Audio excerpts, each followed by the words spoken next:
Kannur Anjarakandy dental college വിദ്യാർത്ഥി നിതിൻ രാജിന്റെ മരണത്തിന് ഉത്തരവാദികളായ മുഴുവൻ പ്രതികളെയും അറസ്റ്റ് ചെയ്യണമെന്നും കോളേജ് ക്യാമ്പസുകളിൽ രോഹിത് വെമുല ആക്ട് നടപ്പാക്കണമെന്നും ആവശ്യപ്പെട്ട് വെൽഫെയർ പാർട്ടി പ്രതിഷേധ ധർണ നടത്തി.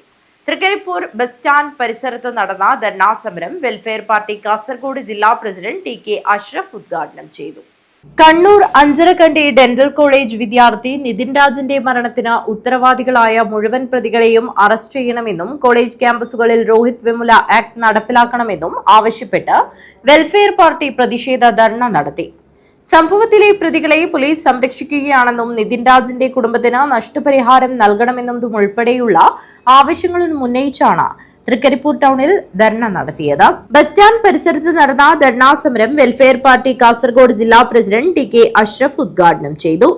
എന്തുകൊണ്ടാണ് ഇത്തരത്തിലുള്ള മരണങ്ങൾ സംഭവിക്കുന്നു എന്ന് ചോദിച്ചാൽ നമ്മൾ പുലർത്തിപ്പോരുന്ന വരേണ്യ വർഗബോധം, ഒരു ഉപരിവർഗ ജനാധിപത്യപരമായിട്ട് നമ്മളതിനെ പലതരത്തിൽ വ്യാഖ്യാനിക്കുമെങ്കിലും ഇതിൻ്റെയൊക്കെ പിന്നിലുള്ള ബോധം എന്ന് പറയുന്നത് സവർണ സാമൂഹ്യ ബോധമാണ്.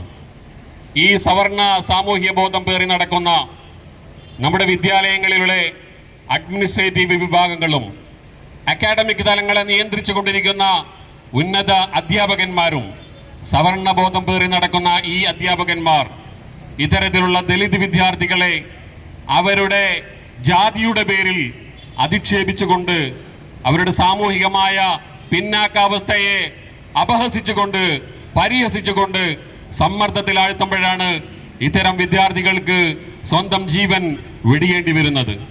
പ്രിയപ്പെട്ടവരെ, നമ്മുടെ രാജ്യം ഇന്ന് എവിടെ എത്തി നിൽക്കുന്നു എന്ന് നമ്മൾ ആലോചിക്കേണ്ടതുണ്ട്. പതിറ്റാണ്ടുകൾ കഴിയുന്നു നമുക്ക് സ്വാതന്ത്ര്യം ലഭിച്ചിട്ട്. ഈ സന്ദർഭത്തിലാണ് യഥാർത്ഥത്തിൽ അംബേദ്കറുടെ ചിന്തകൾക്കും അതേപോലെ തന്നെ അദ്ദേഹത്തിൻ്റെ നിലപാടുകൾക്കും കാഴ്ചപ്പാടുകൾക്കും പ്രസക്തിയേറുന്നത്. നിയോജക മണ്ഡലം പ്രസിഡന്റ് വി.കെ. അഫ്സൽ അധ്യക്ഷത വഹിച്ചു. വെൽഫെയർ പാർട്ടി ജില്ലാ ജനറൽ സെക്രട്ടറിമാരായ സി.എച്ച്. ബാലകൃഷ്ണൻ, സി.എ. യൂസഫ്, ജില്ലാ secretary KPV. Kunhahammed, T. Sumesh, PK. Ashraf, K. Padmanabhan, P. Latheef എന്നിവർ സംസാരിച്ചു. News bureau, Trikaripur.